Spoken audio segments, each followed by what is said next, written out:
there was this character towards the beginning. We'll use this as sort of the impetus for the whole scenario, right? There's this woman at the beginning who I don't even remember if she was in the first movie, but she started off kind of quirky and interesting. She always has a cup of coffee and she's kind of giving people orders, right? This female general or character. So I thought, oh, maybe she's going to be the villain of this one, and she'll always have a cup of coffee around and whatever, right? Her tropes that she might have.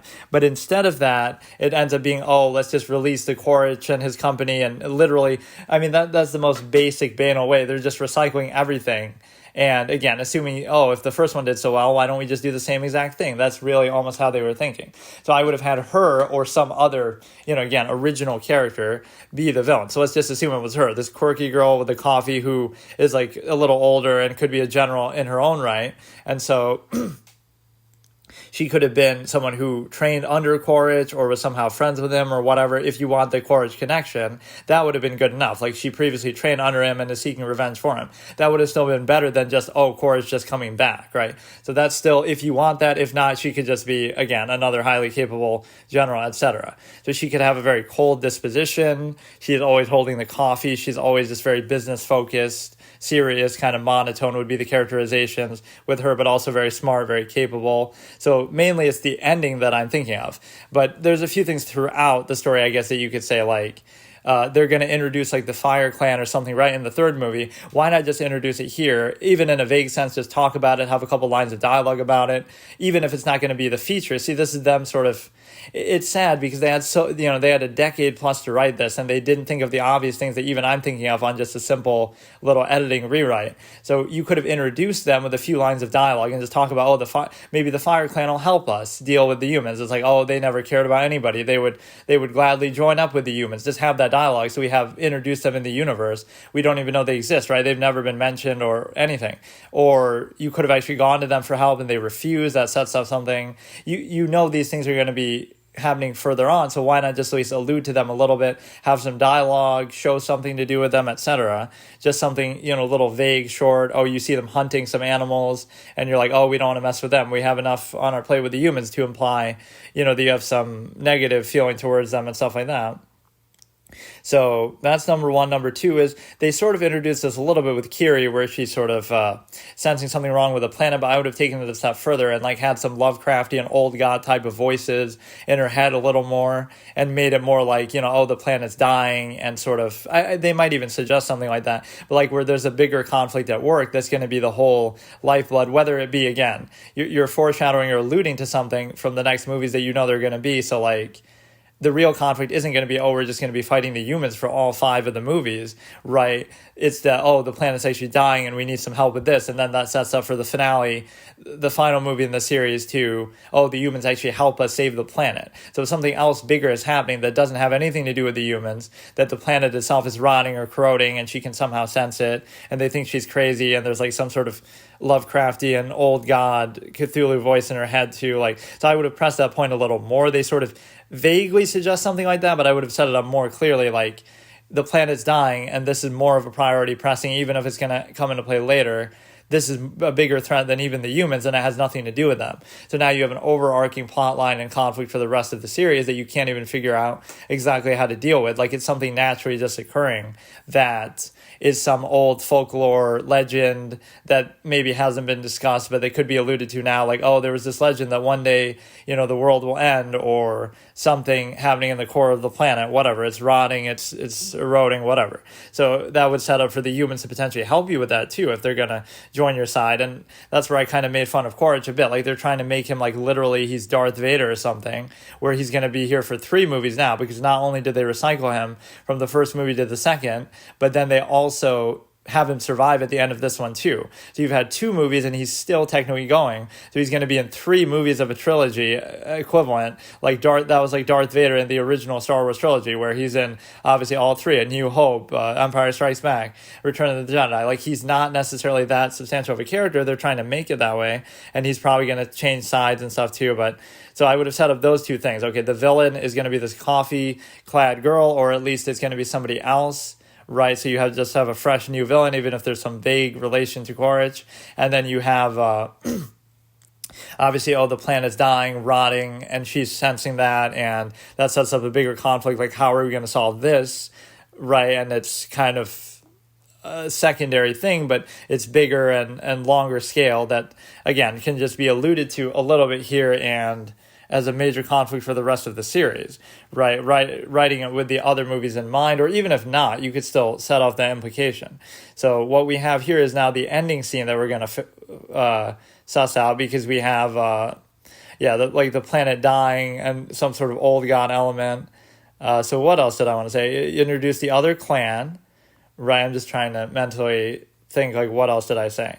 It's mainly the ending, though, that sort of struck me, that the ending was sort of disappointing. Not only does Quaritch not die, but it would set up for this scene that I'm about to lay out that kind of shows you how dark and brutal it is, but it feels kind of earned and deserved. Okay, so let's look at this ending scene here. So it's going to be the coffee penchant general, female general, who may or may not have worked for Quaritch, but let's just assume that, so if you want that connection for the series. So they're having the big battle at the end of the movie, like how they do on the ships. It doesn't have to be exactly the same scenario, but that's fine. And so what that does is now it's towards the end of the battle, and, you know, it seems like Jake and Neytiri, they're together. I can never say her name exactly right, but they're together and they're sort of fighting stuff, and then all of a sudden, this female general gets the upper hand and sneaks up on Jake and actually basically has him. She grabs him or incapacitates him somehow, and then very quickly, very coldly, like how she is so cold, and Neytiri is watching, right, this happen, she just very coldly, with no hesitation, just beheads him and just kills him. And you might think, oh, that's crazy. So he actually dies. So the point here is that, and she says, as she does it, no goodbyes, as if to imply that she was never given the chance to say goodbye, right, very coldly, to Quaritch, her mentor that she looked up to, who trained her, etc. You didn't give me the chance to say goodbye, basically. So she says no goodbyes right in front of the wife and just chops his head off, and he dies. Now that seems a little dark and extreme, but it's actually consistent a little bit with the writing of the beginning of the movie and how this is all set up, because the children are introduced, and so by the end you could show it basically as a coming of age moment for the children, that Jake dies. And again, this is the second movie in a series of 5 movies, so he's already been the main character in 2 of them. It would actually feel kind of organic and really awesome if this had happened. I wasn't really expecting it, but this would have been daring and taking a risk, and it actually feels thematically consistent, because you're setting up at the beginning of the movie that, okay, you have these children now, so by the end of the movie, it's like a coming of age story for them, where one of them is going to take over your place, basically, take over your role, and be the next Jake, and basically the main character going forward for the next 3 movies. And again, they could die too or something later on, but whatever, at least immediately, right, that would be the implication.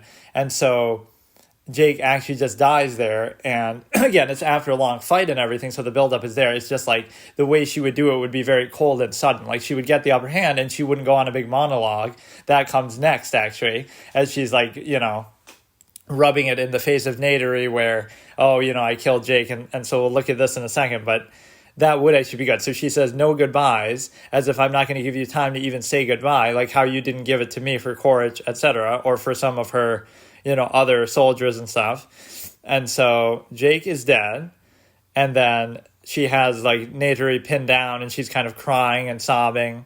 And so there's going to be another one-liner sort of moment, as you can kind of predict, but let me sort of build up to it a little bit. So now comes the monologue. She didn't do it for Jake, but she'll do it for her now that she thinks she has the upper hand, and she's crying, right? She's just completely beside herself on the ground, kind of given up. And what also doesn't happen is one of the 2 kids doesn't die, right? Then instead, Jake is the one who dies, not one of the other 2 kids. So now she goes on a little monologue. You think you're so special. This is the coffee girl talking to Neytiri as she's very sad about the loss of Jake. You think you're so special. It's survival of the fittest, and you're nothing more than a failed evolutionary experiment, meaning all the Na'vi. Don't worry, I'll correct it. You are in touch with nature, or like, this is more offhanded. This is the only part that I wrote, just because it's like a whole monologue. Like, you people are in touch with nature, aren't you? This is nature telling you that humans are superior to you in every way. Like the fact that we've won this battle, the fact that I just killed Jake and I'm about to kill you. The warrior queen, or whatever you would want to call her, like her sort of title, this epic, you know, badass warrior, is reduced to a mere whimpering mutt. She's saying all this to her face, talking shit as she's crying. Don't you get it? Your people are doomed, endangered on the brink of extinction, as if to imply like they were already endangered before we even got here or from the events of the first movie. No one is going to save you, not now, not ever. And then the other son who, I actually forget, whatever, one of the sons who's going to be the main character taking Jake's place, like the older one, comes up from behind and gets her from behind, stabs her or whatever, right, grabs her and says, I will, right, or like, no one is here to save you, I am, like, I'm here to save you, basically, that would be his line. So, no one is going to save you, not now, not ever, and then he comes up behind, hits her, incapacitates her, whatever, and says, I will. So to imply he'll be here to protect you and save your people in the future. That's the perfect way to set that up going forward for the rest of the series. Then now that she's like on the ground or something, the general, now Neytiri will get over her sadness and brutally kill her off screen and behead her too. And she tries reaching for a walkie-talkie and she steps on it. And then she says the same thing, no goodbyes, and chops her head off too. And then you see sort of off screen that she's brutally hitting her even after she's dead because she's so mad about losing Jake. So she's kind of being a little sadistic, and the son maybe stops her, comforts her, etc. So it sets up the coming of age element with the son, and it also, again, it feels more organic. Like really, Jake actually does die, and it's very brutal, very cold, very to the point. So, I don't know, I just kind of like that interpretation better, and imagine how hype and exciting that would be, even if it's a little dark and a little harsh. It's just, you're tying in every element where, again, the sons are getting the spotlight. You could say, oh, that could happen later, and this is like too early in the series for it to happen, but I think it's actually perfect, because you've had 2 movies where he's the main character already, so you don't need to push that any further. Now you transfer it very unexpectedly, but also very organically to one of the sons, and then they become the main character, and then who knows from there what's going to happen. I think that actually would have been perfect.